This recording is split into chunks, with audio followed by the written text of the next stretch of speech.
एक बार तो कांग्रेस के शाहजादे से मुंह से निकलवाइए हिंदू हृदय सम्राट बाला साहब ठाकरे। जालिमों, तुम्हारा अखिलेश यादव मुख्यमंत्री था तो 50,000 लोग बेघर हो गए। कोई वोट जिहाद की बात करता होगा तो उसको वोटों के धर्म युद्ध से हम जवाब देकर रहेंगे। और ये गाड़ी जो है औरंगजेब फैन क्लब है, औरंगजेब फ्लैंक क्लब।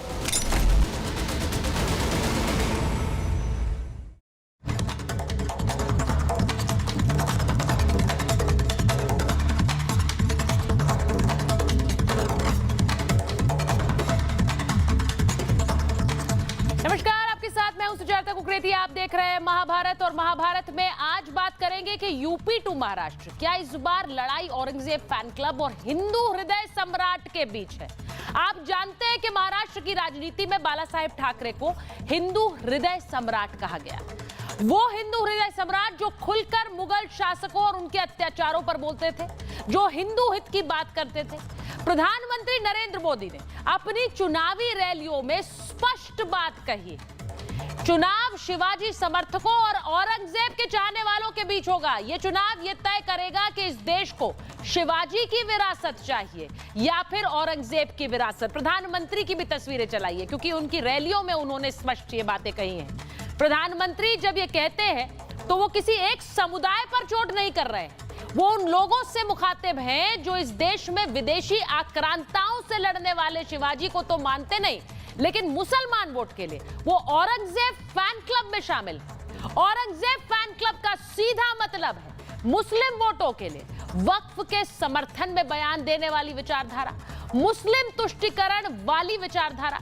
और इसीलिए प्रधानमंत्री ने कह दिया कि इस बार जो चुनाव होगा वो सीधे सीधे औरंगजेब के चाहने वालों और शिवाजी के समर्थकों के बीच होगा।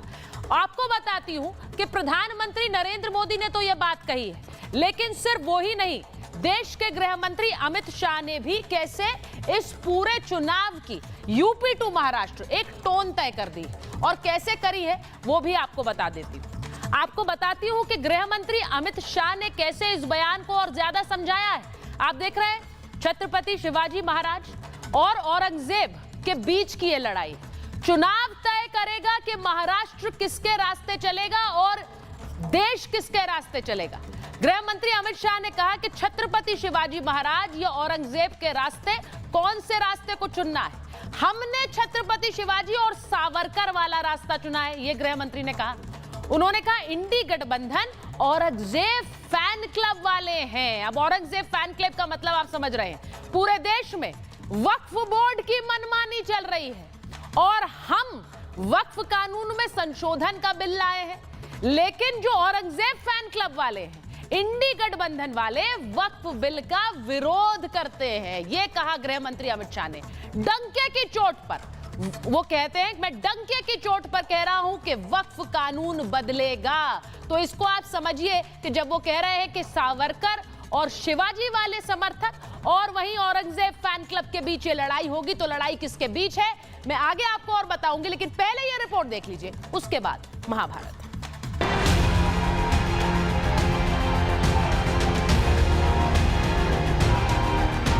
कोई कंफ्यूजन के बगैर छत्रपति शिवाजी महाराज और वीर सावरकर का रास्ता। और ये गाड़ी जो है औरंगजेब फैन क्लब है, औरंगजेब फ्लैंक क्लब। 20 नवंबर को चुनाव होना है, महज 4 दिनों का समय बचा है। सभी पार्टियों ने अपना पूरा दमखम लगा दिया। चुनावी रैलियों में खुल्लम खुल्ला एक दूसरे पर आरोप प्रत्यारोप लगाए जा रहे हैं। कोई किसी को आतंकी बता रहा है तो कोई घुसपैठियों को फ्री में सिलेंडर बांटने की बात कर रहा है। बटेंगे तो कटेंगे, ये साधु का काम। अरे ये काम कोई टेररिस्ट बोल सकता है। न घुसपैठिए देखा जाएगा तो न कोई और चीज देखा जाएगा। उसको 450 रुपए में गैस सिलेंडर दिया जाएगा। आप बीजेपी को बनाने का समय आ गया है। लेकिन इन सब के बीच प्रधानमंत्री नरेंद्र मोदी ने पूरा नैरेटिव सेट कर दिया है। अरे एक बार तो कांग्रेस के शाहजादे से मुंह से निकलवाइए हिंदू हृदय सम्राट बाला साहब ठाकरे।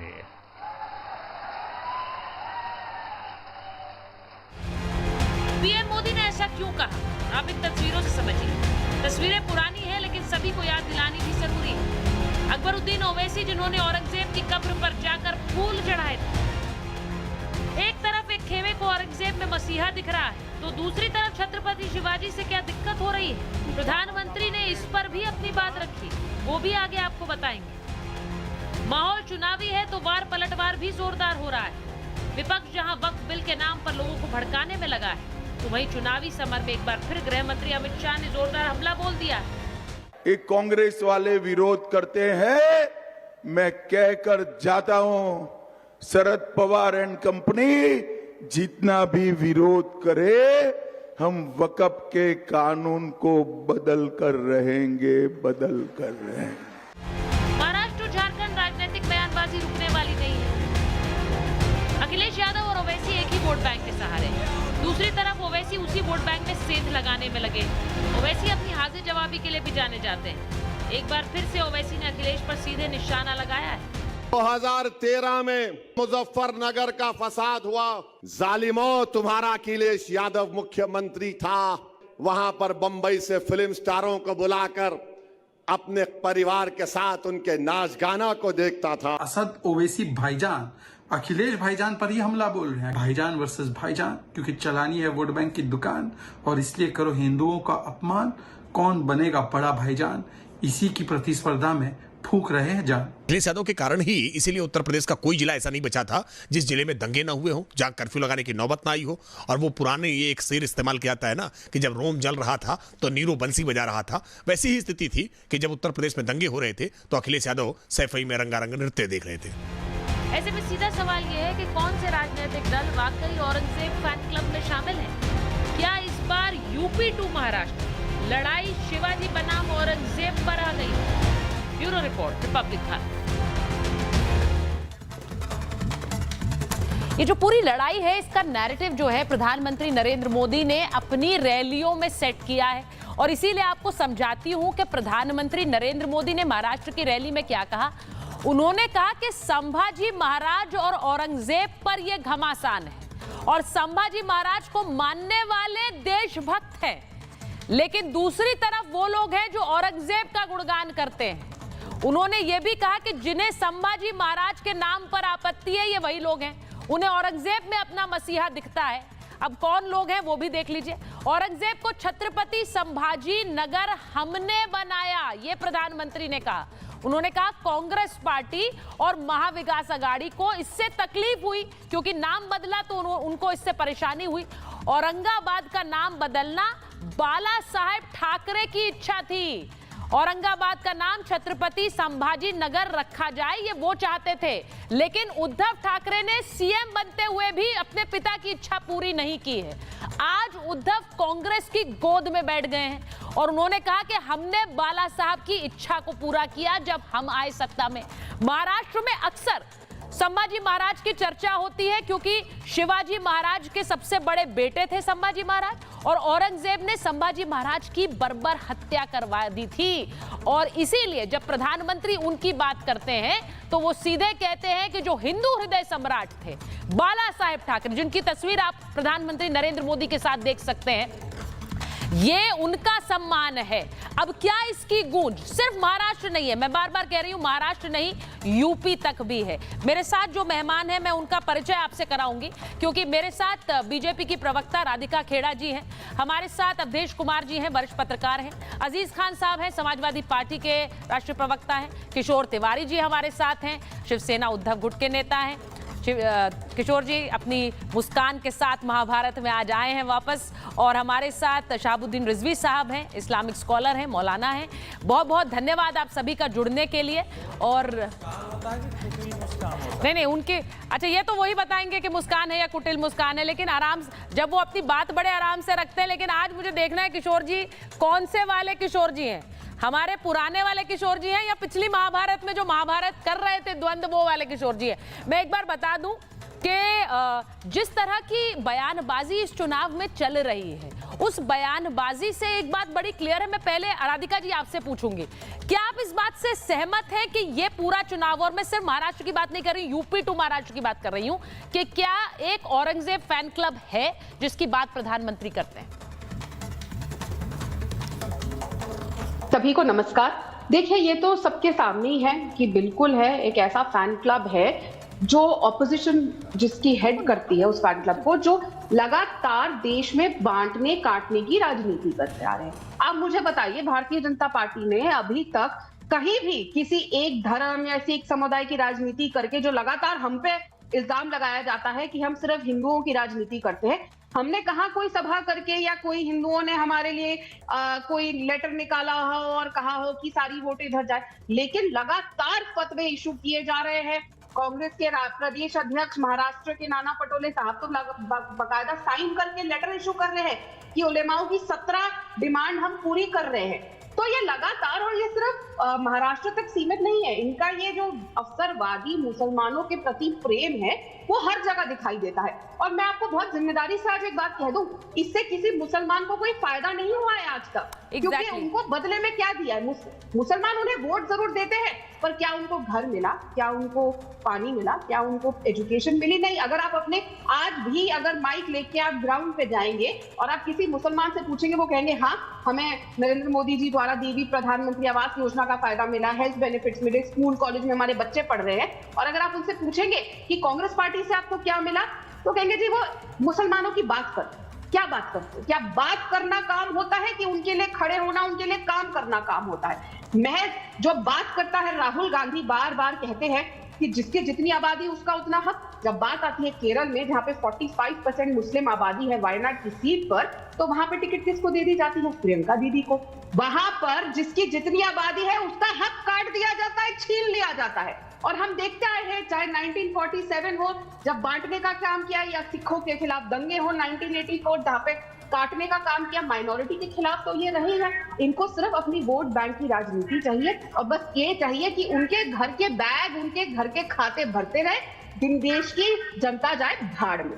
अच्छा, आप जो ये बात कह रही हैं, मैं एक बार देखिए, क्योंकि उत्तर प्रदेश में उपचुनाव है और हमने देखा है, किशोर जी मैं पहले आप ही से शुरुआत कर लेती हूँ, दानिश कुरैशी साहब भी आ गए हैं, एमआईएम के प्रवक्ता हैं।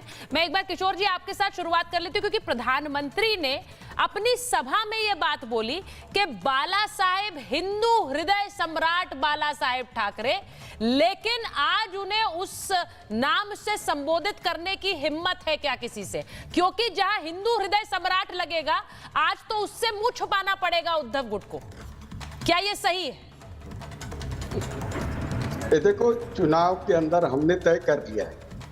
महाराष्ट्र में जैसे अजीत पवार, एकनाथ शिंदे, अशोक चौहान, पंकजा मुंडे, नितिन गडकरी हो गए, बावनकुळे हो गए, हाँ, और वो बुलेट पाटिल हो गए। हमने डिसाइड किया है, यहाँ कोई ना बट रहा है ना कट रहा है, और ये थीम यहाँ चलती नहीं, सबने बोल दिया। हाँ। और ये महागठबंधन के नहीं, अब बीजेपी के ओवैसी वगैरह जो है वो भी कहने लगे हैं। अब मैं एक बात बता रहा हूँ, देखो सुचिता जी, महाराष्ट्र में 0.46% चुनाव लड़ने वाले ओबीसी, हाँ, जिनको 0.005% वोट मिलते हैं, वो भड़काऊ बात कर रहे हैं। और बीजेपी का यह नारा, एक है तो सेफ है, या कटेंगे बटेंगे तो कटेंगे, ये चलेगा नहीं, ऐसा सबने बोला है। हाँ। और राधिका खेड़ा जी को भी ये जो पंकजा मुंडे कह रही है वही बात कहनी है, लेकिन वो प्रवक्ता बनी है तो बोलना पड़ेगा। लेकिन हमने निर्णय किया है कि चुनाव के अंदर कोई भी अभद्र भाषा का उपयोग नहीं होगा, किसी को भी व्यक्तिगत आहत करने का कोई प्रश्न नहीं आता। हाँ। और ना तो हम कोई चुनाव लड़ रहे हैं, हाँ, ना ही तो अब हमें हमारी पार्टी की बात करनी है। लेकिन मैं एक बात बोलता हूँ, हाँ, यहाँ पर अवधेश जी है, हाँ, मोदी जी जब आए नंदुरबार में, मोदी जी आए महाराष्ट्र में, हाँ, अमित शाह जी आए, और हमें अपेक्षा थी कि ये कपास उगाने वाले किसान, सोयाबीन उगाने वाले किसान जो प्रचंड संकट में है, और बेरोजगारी, महंगाई, और ये जो प्रोजेक्ट जा रहे हैं उस पर वो कुछ बोलेंगे। लेकिन है ना, अवधेश जी एक शब्द नहीं बोले, कटेंगे बटेंगे, पानी पिएंगे तो फिर वो करेंगे, नहीं, प्रधानमंत्री का नारा तो अलग है, एक है तो सेफ है। क्या चल रहा है? उन्होंने तो एक है तो सेफ है वाला नारा दिया। करेंगे ना, सुनिए सुनिए, नहीं किशोर जी, मेरा सवाल देखिए, मेरा सवाल आपसे दूसरा था, बटेंगे तो कटेंगे पर आप आए। मैंने सवाल ये नहीं पूछा था आपसे, मैं तो बटेंगे तो कटेंगे पर बात ही नहीं कर रही थी। मैंने तो सिर्फ ये कहा कि आज किशोर तिवारी जी को इस बात पर गर्व होता है कि बाला साहेब ठाकरे हिंदू हृदय सम्राट कहलाते थे। ये गर्व है आपको, और क्या यही गर्व आपके साथियों को है और वो बोल सकते हैं? जवाब दे देता हूं। हाँ हाँ बोलिए। मैं जवाब दे देता हूं। बोलिए। देखो, बाला साहेब ठाकरे ये हिंदू हृदय सम्राट थे, रहेंगे। और एक बात कर रहा हूं, महाराष्ट्र की जनता उनके बच्चे के पीठ में खंजीर घुपच कर इन्होंने जो सत्ताच्युत किया, उस भाजपा को अपनी जगह बता। तो संभाजी नगर का नाम, संभाजी नगर का नाम बदलने पर किसको तकलीफ हुई? नहीं, ये प्रधानमंत्री ने कहा है कि संभाजी नगर नाम बाला साहेब ठाकरे चाहते थे, लेकिन क्योंकि ये महाविकास आघाड़ी में कांग्रेस के साथ है, इसलिए ये कर नहीं सकते थे, ये कर नहीं पाए, अपने पिता की इच्छा पूरी नहीं कर पाए। मेरी एक पूरी बात सुन लो। हाँ, संभाजी नगर का नाम उद्धव जी ने निर्णय लिया था। अच्छा। और उनके ही शागिर्द एकनाथ शिंदे ने उसको फॉलो किया था। इसमें बीजेपी का कोई रोल नहीं है। बीजेपी का कोई रोल नहीं। तो प्रधानमंत्री जो कह रहे हैं अवधेश जी, उसका क्या मतलब है? वो कह रहे हैं ये तो उद्धव ठाकरे ने किया।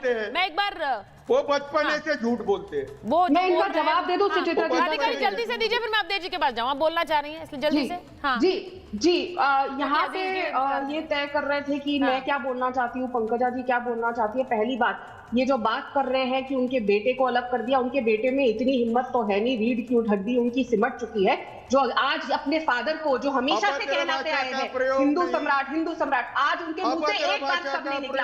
और यहाँ बैठ के जो उनके, देखिए बीच में मैं इनके नहीं बोली थी, मैं चाहती तो इतना चिल्लाती, इनकी आवाज तक सुनाई नहीं देती। इनको बोलिए चुप रहे ताकि मैं बात बोल सकूं। इनकी आदत हो चुकी है लोगों के बीच में चिल्लाना। अपनी उम्र का लिहाज करिए, जैसे हम। अच्छा देखिए, एक सेकंड, मैं एक चीज बोलना चाह रही हूँ। एक मिनट, मेरी बात कंप्लीट करने दीजिए। किसी में रीढ़ की हड्डी नहीं है और कोई बचपन से झूठ बोल रहा है, दोनों ही मुझे नहीं लगता है कि बहुत अच्छी बातें हैं। दोनों ही बातें अच्छी नहीं है ना किशोर जी, राधिका जी, दोनों ही बातें अच्छी नहीं है। लेकिन राजनीति में तो हम देख रहे हैं इस तरह के हमले होते हैं, इसीलिए तो हम दोनों को बोलने देते हैं भाई। या तो फिर एक मर्यादा रखिए और सब लोग उसी तरह से बात करेंगे। राधिका जी पॉइंट रखिए जल्दी से। मैं मर्यादा बिल्कुल रखती। अगर शाइना एनसी जी के लिए जिस तरह की किशोर जी आ रही हूँ, प्रवक्ता कह रहे हैं, इनके प्रवक्ता किशोर जी कह रहे हैं कि हमने ये तय किया है किसी के लिए भद्र भाषा नहीं इस्तेमाल करी जाएगी। तो अरविंद सावंत कौन है, क्या बोला उन्होंने शाइना एनसी के लिए? और कौन है कन्हैया कुमार, कांग्रेस पार्टी के सबसे बड़े नेता राहुल गांधी के बाद? जयराम रमेश के शब्द है कि कांग्रेस पार्टी में राहुल गांधी के बाद अगर कोई सबसे बड़ा नेता है तो वो कन्हैया कुमार है। उसी हिसाब से ये उनके लिए भी सबसे बड़े नेता हुए, क्योंकि वो बड़े पार्टनर है। वो क्या बोले हैं कल देवेंद्र फडणवीस जी की टीवी के लिए रील बनाती है। अरे वो रील बनाए जो करे, आप कौन होते हैं तय करने वाले? तो भाषा की मर्यादा पहले आप लोग रखनी सीखिए और अपने सहयोगियों को दिखाइए, फिर यहाँ पे टेलीविजन पे ज्ञान दीजिए। वो अभद्र भाषा नहीं बोल रहा, आपसे ज्ञान नहीं चाहिए हमें। और आप किस तरीके से अभद्र भाषा इस्तेमाल करते हैं रोज टेलीविजन पे, वो मुझे जनता को याद दिलाने की जरूरत नहीं है। अच्छा ठीक है, मैं तिहाड़ी निकाल दूंगा। अच्छा तिहाड़ी के मजदूर। एक सेकंड नहीं, देखिए मेरी गुजारिश, मेरी अपील है, 1 मिनट रुक जाइए। अजीज खान साहब और अवधेश जी, नहीं देखिए, बहुत मेरी दरख्वास्त है। किशोर जी आप बहुत वरिष्ठ हैं, राधिका जी आप भी, प्लीज जरा इसको भाषा को इस तरह से रखते हैं कि हम लोग आराम से बात कर पाए। ये बड़ा मुझे लगता है एक प्री रिक्विजिट सा है और इस शो में आगे बढ़ने के लिए जरूरी भी है। अब मैं सीधी बात पूछ रही हूँ। अवधेश जी उन्होंने एक सवाल बोला, उन्होंने कहा ये तो उन्होंने नहीं किया था, ये उद्धव ठाकरे ने पहले ही कर दिया था। लेकिन जो लड़ाई हम देख रहे हैं, जो ये बार बार कहा जा रहा है Aurangzeb fan club versus Shivaji के समर्थक, ये प्रधानमंत्री ने, ये गृह मंत्री ने भी आज अपनी रैली में दोहराया है, क्या ये इस चुनाव में है और किस तरह से है, जरा समझाइए हमारे दर्शकों को। देखिए, जब धरातल पर मुद्दे नहीं होते हैं तो नेता उसको नहीं उठाते हैं। ये बात सही है कि राज्य में मुख्यमंत्री होने के नाते औरंगाबाद का नाम संभाजी रखने का दायित्व उनका था, लेकिन 2019 के चुनाव घोषणा पत्र में ये शामिल था, सरकार कर नहीं रही थी। 10 से ज़्यादा पत्र केंद्र सरकार ने उनको लिखा कि इसको करिए, केंद्र उसको मान्यता देगी, क्योंकि अंततः केंद्र को भी उसमें भूमिका होती है। फिर उसके बाद लास्ट में जब परिस्थिति बनी, जब वहाँ आंदोलन शुरू हुआ, सड़कों पर लोग उतरे, धरना प्रदर्शन शुरू हुआ, मीडिया में बड़ा मुद्दा बना, फिर उसका विरोध भी शुरू हुआ, उसके बाद उसका नाम बदला गया है। ये नहीं कि इतनी आसानी से बदले गए हैं। दूसरा, देखिए महाराष्ट्र में या देश में औरंगजेब में, शिवाजी में और संभाजी के विचारधारा दोनों जमीन और आसमान है। कोई एक ही तरफ हो सकता है, दोनों तरफ हो ही नहीं सकता है। मुसलमानों में ऐसे शासक हुए हैं जो हिंदू मुसलमान दोनों के साथ रहे, उनमें तो समझ में आती है, लेकिन औरंगजेब में तो हो ही नहीं सकता है ना, किसी एक तरफ आपको रखना पड़ेगा। और अभी जो किशोर तिवारी जी की पार्टी के विधायक हैं सुनील प्रभु जी डिंडोसी से, जहां से संजय निरुपम इस बार उनके विरुद्ध चुनाव लड़ रहे हैं, वो एक बैठक में थे, बाजाप्ता उसकी वीडियो आई जिसमें उलेमा, मुल्ला, मौलवी साहब लोग बैठे हुए थे। वहां एक भाषण दे रहे हैं जो इमाम साहब थे कि हमने पिछले लोकसभा चुनाव में MBA के लिए फतवे जारी किए, सारे मस्जिद से इमामों ने फतवे जारी किए, तब आपको वोट मिला था, इस बार भी हम लोग फतवे जारी कर रहे हैं। तो अगर आपको कोई भी उलेमा, इमाम को समर्थन देने का तो अधिकार है, लेकिन इस्लाम को बना के उसके नाम पर फतवे जारी हो रहा है। अगर इसको दीन और इस्लाम का विषय बताया जा रहा है और शिवसेना उस पर चुप है, तो इसको हम क्या बोलेंगे। और तीसरी बात यह है कि अभी जब अकबरुद्दीन ओवैसी वहां आए थे संभाजी नगर में, उन्होंने भाषण दिया है 15 मिनट वाला, उसके बाद क्या हुआ कि वहां व्हाट्सएप पर ऐसे मैसेज आए कि 15 मुस्लिम लड़के 15 मिनट के लिए मंदिरों पर जाएंगे। वहां अशांति की स्थिति पैदा हो गई। किशोर जी को सब मालूम है, पुलिस को किशोर जी को पुलिस ने उसको बचाया। किसी भी MBA का, शिवसेना को तो छोड़ दिए, किसी भी MBA के घटक ने उसके विरुद्ध बयान नहीं दिया। और जब पुलिस ने इसीलिए ओवैसी साहब को एक मैसेज भेजा पाए, उनको भेजा, नोटिस भेजा है कि आप भड़काऊ भाषण मत दीजिए, तो खड़ा होकर वो आदमी कह रहा है कि हम तो इनके दामाद हैं।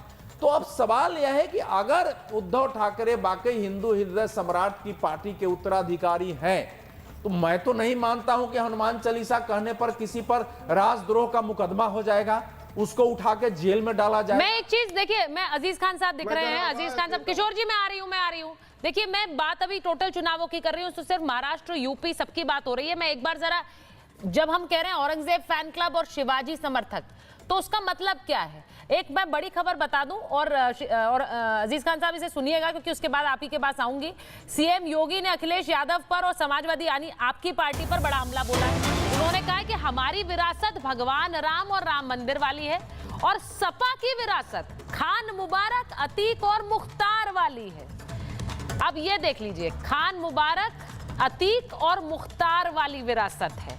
अब इसका मतलब क्या है, जरा एक बार सुन लीजिए, उसके बाद वापस आ रही। इनकी विरासत अगर देखना हो तो खान मुबारक ही समाजवादी पार्टी की वास्तविक विरासत है। अतीक अहमद और मुख्तार अंसारी इनकी वास्तविक विरासत है। ये भारत के देवी देवताओं को, भारत के महापुरुषों को सम्मान नहीं देते। दूसरे का काम अपना काम बताते हैं, इससे बड़ा धोखा और कौन दे सकता है। इसीलिए वस्त्र पहनने से कोई योगी नहीं बन सकता है, विचार से योगी होता है। जो काम सौहार्द का करते हैं, जो समाज के कल्याण के लिए काम करते हैं, और जो दूसरे का दुख दर्द समझते हैं, वो योगी होता है। अब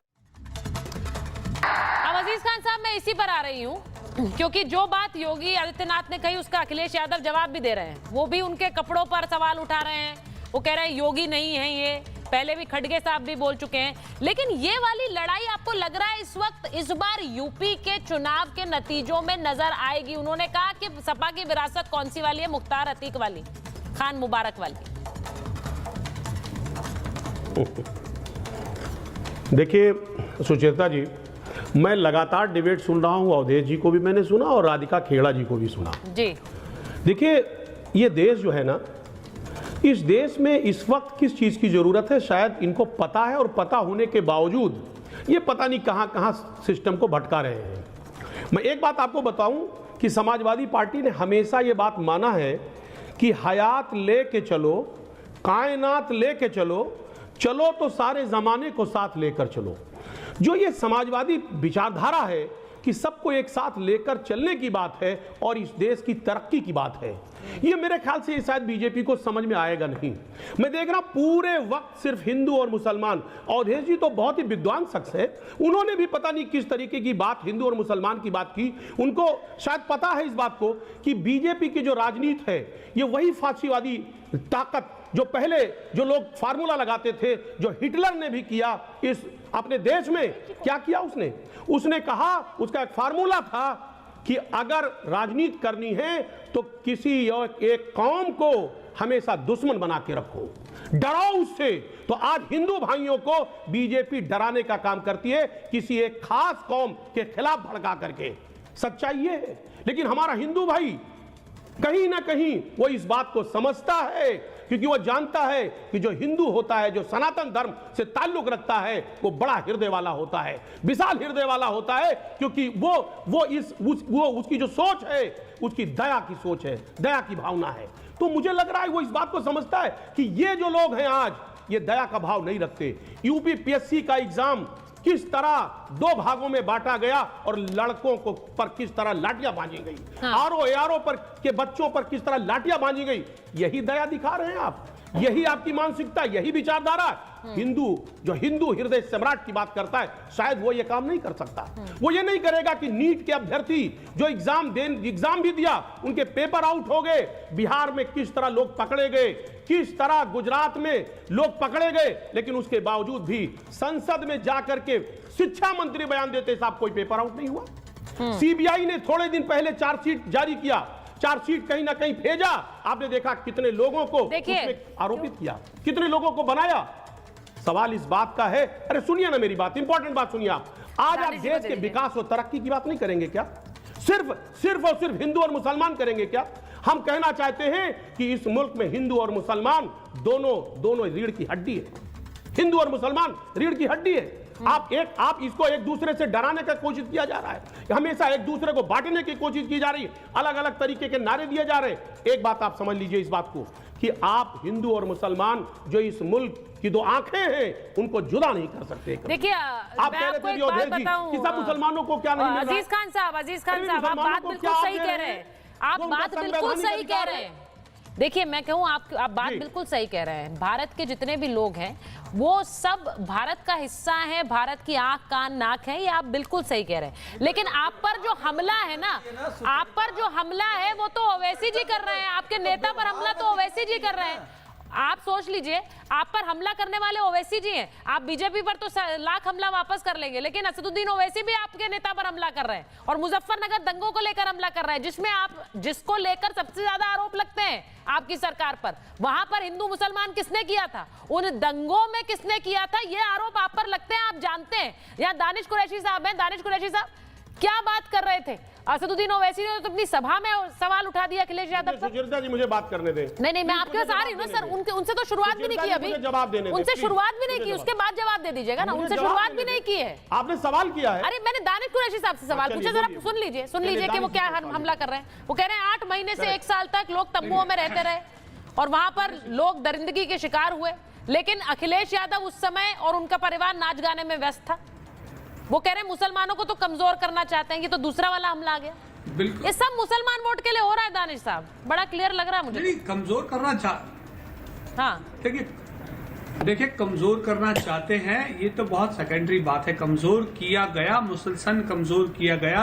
आपको याद हो तो उस वक्त की जो सरकार थी सपा की, और इनकी 1.5 घंटे की वीएचपी के जब बड़े नेताओं की बंद कमरे में गुफ्तगू थी, क्या ये आप नहीं जानती सुचारिता जी? चलिए बताइए क्या गुफ्तगू थी। विपक्ष के किसी नेता से बात की होती तो ठीक है, किसी पीड़ित से बात की होती तो ठीक है, किसी पुलिस कर्मचारी से, अधिकारी से, प्रशासनिक अधिकारी से बात की होती तो ठीक है, लेकिन ये बंद कमरे की गुफ्तगू, ये जो भगीनी संस्था है भाजपा की, इनके लोगों के साथ में बंद कमरे की गुफ्तगू, क्या आप नहीं जानती सुचारिता जी? बताइए, आप जिम्मेदार पत्रकार हैं, बताइए क्या थी वो गुफ्तगू। तो सवाल ये है कि जब बैरिस्टर असदुद्दीन ओवैसी साहब सवाल उठाते हैं तो फिर उनके जवाब में आप ये निकल के आ जाते हैं कि आप ये कर रहे हैं, वो कर रहे हैं। और दूसरे नंबर की बात मैं आपको बताऊं कि हमारी बहन जो है वो बात कर रही है उसकी कि भाई जो महिला के साथ बर्बरता की गई। मैं आपको एक नाम बताता हूं, ओडिशा के भाजपा के विधायक जयनारायण मिश्रा जो हैं, इनको आज सुप्रीम कोर्ट ने अग्रिम जमानत नहीं दी, एक महिला के साथ बदसलूकी के लिए इनका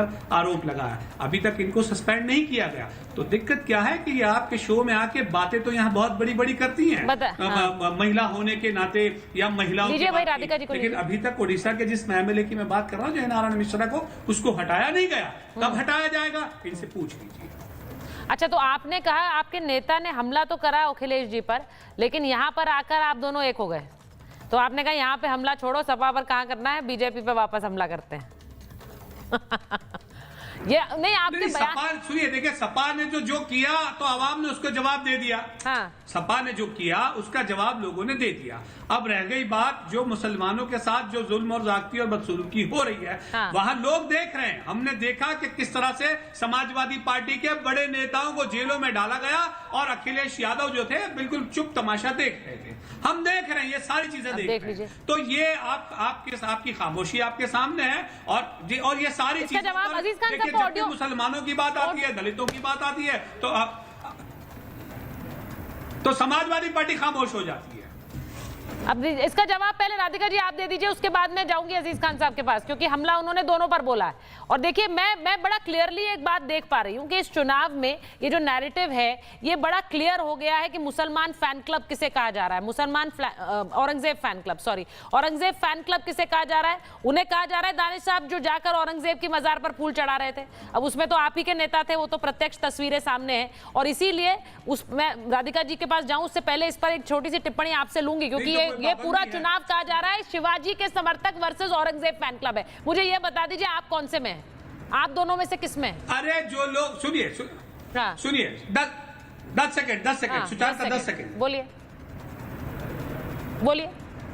औरंगजेब के ऊपर आंसू ढलकाने वाले मोदी जी से पूछिए कि अडवाणी जी जिन्ना के फैन क्लब में कौन कौन शामिल था। मोदी जी थे या नहीं थे? बेटा वो बिरयानी खाने तो वो पहुंच गए थे, लेकिन जो शगुफे लिखे गए, जो तारीखें लिखी गई, अडवाणी ने जाके मजार पे जिन्ना के, उस पर क्या कहना है? अच्छा, वो तो राधिका जी बताएंगी, आप तो बता दीजिए कौन से वाले फैन क्लब में हैं आप? पास दिखाने को शिवाजी वाले या फिर औरंगजेब वाले? देखिए सुनिए महाराज छत्रपति शिवाजी। बात बताओ, इस देश की दोनों ही तारीख है। आजाद सुनिए, आजादी के पहले अलग अलग राजाओं ने अलग अलग निजाम अपने चलाए। हिंदू राजाओं ने चलाए, मुस्लिम राजाओं ने चलाए, हिंदू वर्सेस मुस्लिम राजाओं ने भी चलाए, सब ने अपना निजाम चलाया। लेकिन देश में जब से संविधान लागू हुआ तब से चीजें सबके लिए। आप क्यों टाल रहे हैं क्वेश्चन? आप टाल क्यों रहे हैं क्वेश्चन? आप सीधे बोल भी तो सकते हैं कि आप किसके समर्थक हैं। आप टाल क्यों रहे हैं? नहीं, आपकी बात मैंने मान ली भाई, संविधान लागू हो गया, सबके लिए संविधान लेकिन इसको टाल क्यों रहे? अब ये सवाल मैं पूछ लेती हूँ राधिका जी से। टालने की बात ही कहाँ है? कहाँ कह रहे हैं आप? कुछ आप तो नहीं बता रहे आप कौन से फैन क्लब में? मैं आपसे ये कह रहा हूँ कि अब 26 जनवरी आने वाली है, क्या मोदी जी जो हैं वो लाल किले पे झंडा फहराने नहीं जाएंगे? ये मुगलों का ही तो वो क्या हुआ अस्तित्व, तो फिर उस पर क्या पाबंदी है? वो पूछ लीजिए उनसे, इसका कोई जवाब नहीं। जवाब दे दीजिए। आप क्वेश्चन डक कर रहे हैं, मैं बोल दूं आपको, आप नहीं बताना चाह रहे हैं। अब मैं ज्यादा फोर्स नहीं करूंगी, आप भी नेता हैं, आप भी अपनी सहूलियत के हिसाब से जवाब देंगे। लेकिन राधिका जी जवाब दीजिए, किशोर जी के पास जाना उसके बाद। जी देखिए, यहाँ पे मेरे पे हमला किया जा रहा है कि महिलाओं के लिए मैं बोल रही हूँ, तो क्या क्योंकि वहां पे उनको अभी तक हटाया नहीं गया है इसलिए एक खुली छूट मिल गई है महाविकास अघाड़ी के लोगों को, नेताओं को, चाहे वो टेलीविजन पे हो या कैंडिडेट को जाके कुछ भी बोलना या डिप्टी सीएम की बीवी को कुछ भी बोलना। ये शायद आपकी कल्चर और सभ्यता में सिखाया जाता होगा, इसलिए आप उनको इंडोर्स कर रहे हैं, ताल से ताल आप उन्हें मिला रहे हैं। लेकिन आज बहुत अफसोस हो रहा है मुझे सुचित्रा जी कि आज महाराष्ट्र की राजनीति में जो हो रहा है वो सिर्फ चुनावी लड़ाई नहीं है, बल्कि विचारों की टकराहट है। और विचार भी देखिए ना कैसे, ये नहीं है कि कौन ज्यादा काम कर रहा है देश के लिए या कौन काम कर रहा है। ये एक तरफ छत्रपति संभाजी महाराज के आदर्श है जो त्याग, साहस और देशभक्ति का प्रतीक है, और दूसरी तरफ औरंगजेब फैन क्लब है जो क्रूरता और अत्याचार का महिमा मंडल करता है। ये मुझे दुख दे रहा है कि एक ग्रुप अत्याचार और क्रूरता के महामंडल को साथ दे रहा है। क्या इसीलिए देश की जनता आपको नेता बना के वहां बिठाती है कि आप ऐसी सोच का साथ दें? और उद्धव साहब ठाकरे जी जो आज शर्मा रहे हैं अपने पिताजी को हिंदू हृदय समाज बोलने से, जो पहले थकती रही थी उनकी जुबान, आज वोट बैंक की राजनीति के लिए उनके मुंह से अपने पिताजी वो लगातार कहलाए जाते हैं हिंदू हृदय सम्राट। क्या हिंदू हृदय सम्राट कहलाने से कोई एंटी मुसलमान हो जाएगा? मुझे तो ऐसा नहीं लगता। क्या ये कहकर वो बाला साहेब ठाकरे जी की आत्मा को ठेस नहीं पहुंचा रहे? और हिंदुत्व के जो उनके विचार की सारी आज तक पूरी नींव रखी गई है, और वो कहते हैं कि मेरी इंसल्ट कर दी, मेरे को सब कुछ बर्बाद कर दिया, मेरा घर तोड़ दिया। अरे आप तो अपने पिताजी की विचारधारा ही नहीं आगे ले जा पाए। राधिका जी वो कह रहे हैं कि हिंदू हृदय सम्राट के बेटे के साथ जिसने दगा किया जनता जवाब देगी। विचारों को साइड फेंका था। हिंदू हृदय सम्राट के बेटे के साथ जिसने दगा किया जनता जवाब देगी, ये किशोर जी का मानना है। वो तो लेकिन किशोर जी तो क्या मानते क्या जानते? अगर किशोर जी का ये मानना है तो आज मैं जानना चाहूंगी उद्धव ठाकरे जी और आदित्य ठाकरे जी से, क्या वो ये मानते हैं कि उद्धव ठाकरे जी की इनके प्रवक्ता किशोर जी जिस तरीके से हर रोज टीवी चैनल पे महिलाओं को कभी धमकी देते, कभी एंकरों को धमकी देते, क्या ये बाला साहेब ठाकरे जी की विचारधारा है? क्या महाराष्ट्र की जनता इसका जवाब देगी भारतीय जनता पार्टी को? शर्म आनी चाहिए। और महाराष्ट्र की जनता ये भी देख रही है कि किस तरीके से उनके सारे नेता बैठते हैं जहां पे फतवे शो हो रहे हैं, कैसे हिंदू हृदय सम्राट बोलने से कर रहे हैं, कैसे सिर्फ एक गुट की वोट की राजनीति के लिए कैसे उन्होंने कांग्रेस के साथ एक चीज याद है ना उद्धव भाई ठाकरे जी को बाला साहेब के साथ, आई विल क्लोज शॉप अगर मेरी पार्टी कांग्रेस हो गई। मैं एक चीज पूछूंगी किशोर जी, जब हम शिवसेना की बात करते हैं तो पूरी लड़ाई जो थी वो एक विरासत की लड़ाई थी, आप मानेंगे? लड़ाई तो विरासत की थी। जब हम कहते हैं कि एकनाथ शिंदे अलग हो गए तो बाला साहेब ठाकरे की विरासत किसकी, ये कई बार डिबेट्स हुई हैं उसमें। लेकिन वो जो विरासत है उसको अपना कहने में आज क्या शर्म है? क्यों नहीं बोला जाता मंच से? क्यों नहीं कहा जाता? और जिनके साथ हैं वो नहीं कहेंगे, क्या ये सच्चाई नहीं है?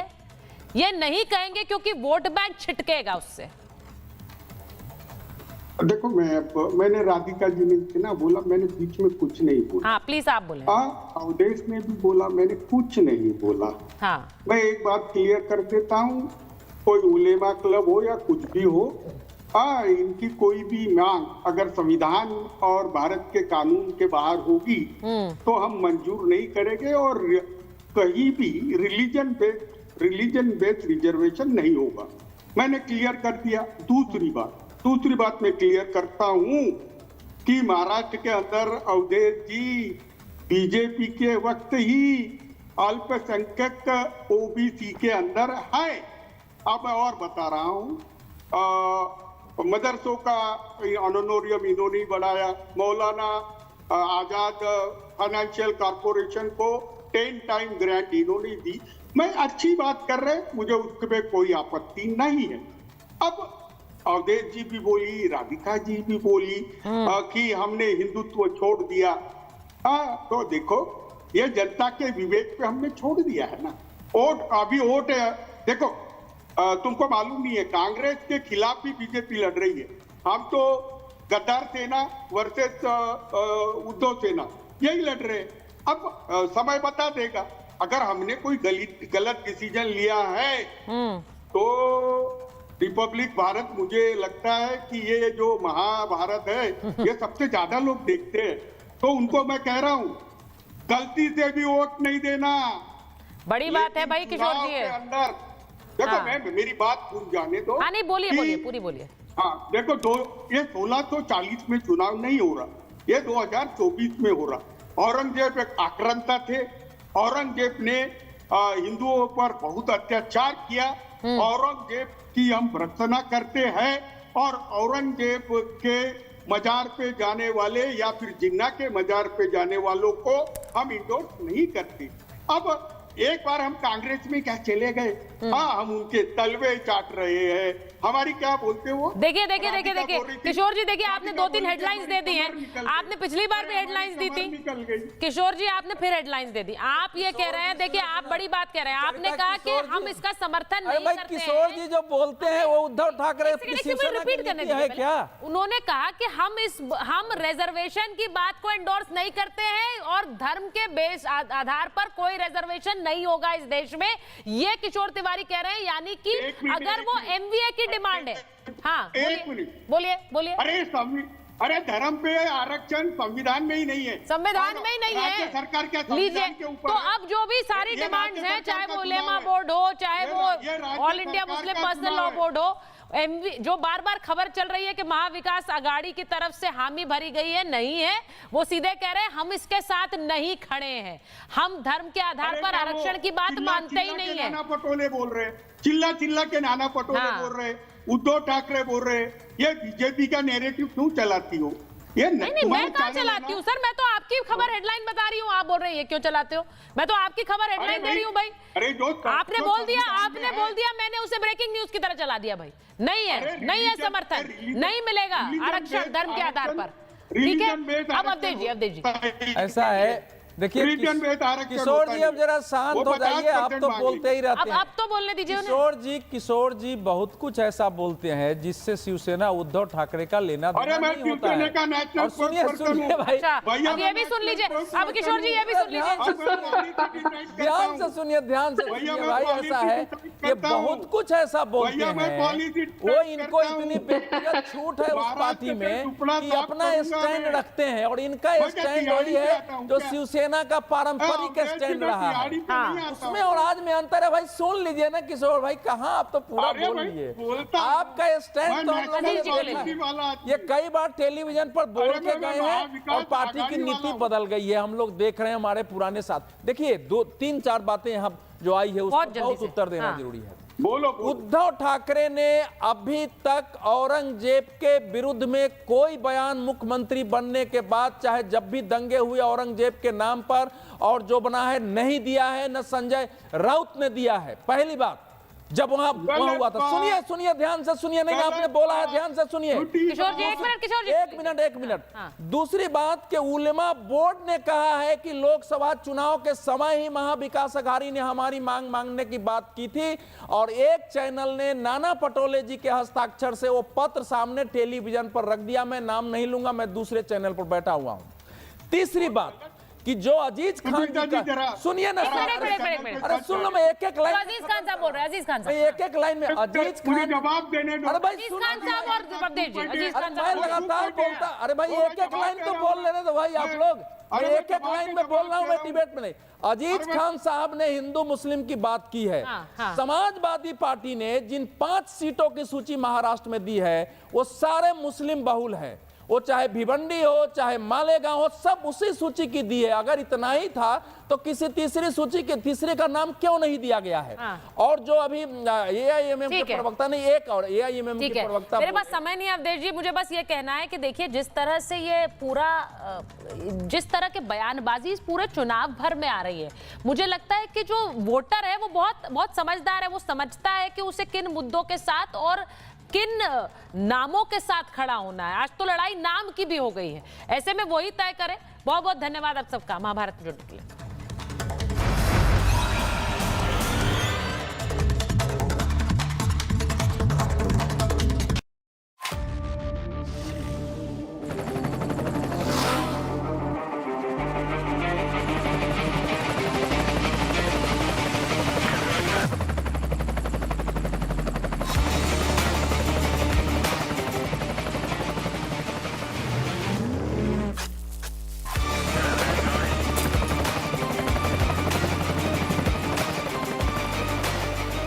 Director, The Taste of Success.